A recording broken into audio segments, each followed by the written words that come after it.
Armenia's first president Levon Ter-Petrosyan made a statement on Monday, leading heated discussions on social media. Ter-Petrosyan demanded Prime Minister Nikol Pashinyan's resignation. Thus, the only way out which will be in the interests of the state, the people and the Prime Minister is, in my opinion, the immediate and voluntary resignation of the Prime Minister and perhaps temporary refuge of the Prime Minister abroad by ensuring legal guarantees for immunity by the National Assembly, he noted. In this case, the duties of the Prime Minister need to be performed by a non-partisan Deputy Prime Minister who will be able to ensure the holding of fair elections through neutrality, Ter-Petrosyan added. The ruling bloc representatives, particularly the MPs, have slammed Ter-Petrosyan's statement. They also noted that the elections had been rigged during his presidency. In general, the society is expecting Pashinyan's resignation and snap parliamentary elections.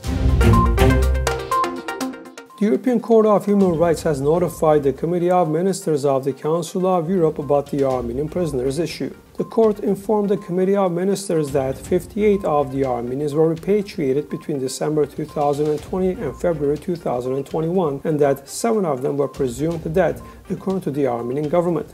However, individual applicants in 6 cases claimed that they did not receive an evidence death of their relatives. Of the 249 Armenians, 72 are still in Azerbaijan, and their capture and detention were recognized by the government of Azerbaijan. And with regard to the remaining 112 people, the Azerbaijani government claims that they were unable to identify them among the captives.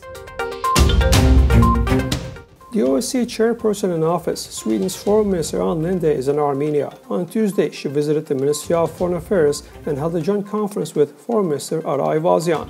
During the briefing, she welcomed the establishment of a ceasefire in the Nagorno-Karabakh conflict zone, but expressed deep regret over the deaths and injuries. According to her, the implementation of the provisions of the statement on the ceasefire will allow moving forward in the process to resolve the Karabakh conflict. The Armenian Foreign Minister, in turn, noted that Azerbaijan and Turkey grossly violated their OSCE commitments. Throughout the war, Azerbaijan, with the effective assistance of Turkey, committed massive crimes, ethnic cleansing, war crimes against the Armenians of Artsakh, including against civilians, women, children, the elderly, destroyed numerous civilian and cultural heritage sites, the Foreign Minister added. Azerbaijani also noted that Artsakh's status should be based on the rights of its Armenians to self-determination.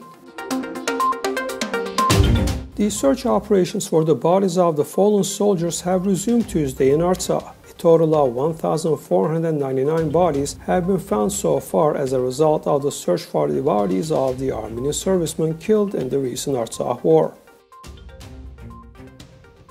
As of Tuesday morning, 585 new cases of the coronavirus were confirmed in Armenia, and the total number of these cases has now reached 179,287 in the country. Also, 12 more deaths from COVID-19 were registered, making the respective total 3,277 cases. The number of people who have recovered over the past one day is 292, and the total respective number so far is 166,702. The Minister of Health, Avanesyan, told reporters Tuesday that no new strains of COVID-19 have been detected in Armenia yet. According to her, a special DNA sequencing test is conducted to detect a strain of the coronavirus. Several such tests have already been conducted in the country, but no new strains of COVID-19 have been found in the samples.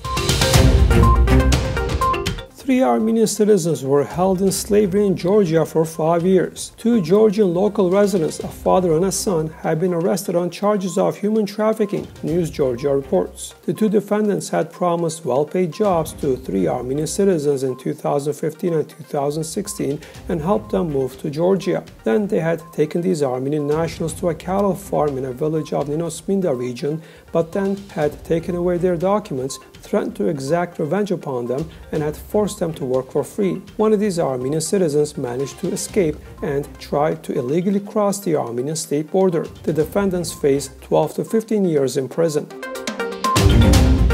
A group of protesters closed off one of the streets in downtown Yerevan with garbage cans demanding Prime Minister Nikol Pashinyan's resignation. One of these demonstrators told reporters that they could no longer live in a country whose prime minister was a traitor. Shortly afterward, police arrived at the scene and cleared the avenue, moving the garbage bins to the sidewalk. Another Yerevan street was closed off with benches by the protesters. Another group of demonstrators arrived at the Public Relations and Information Center as the people believe it is running the governmental fake accounts on social media. They threw toilet paper and vegetables towards the door of the building. It has been more than 2 weeks since parliament leading streets are being blocked until Pashinyan's resignation.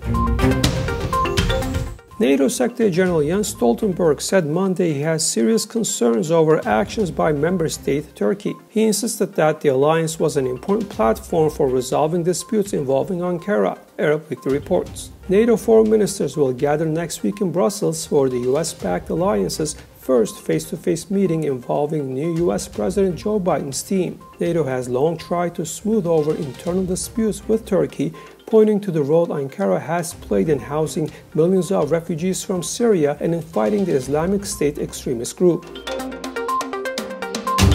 2 Armenian cinematographers are nominated for Oscars. Madeline Sharafyan has been nominated for an Oscar for Best Animated Short Film for Burro, and Sevohanyan, one of the producers of Judas and the Black Messiah, has been nominated for an Oscar in 6 categories, including Best Picture.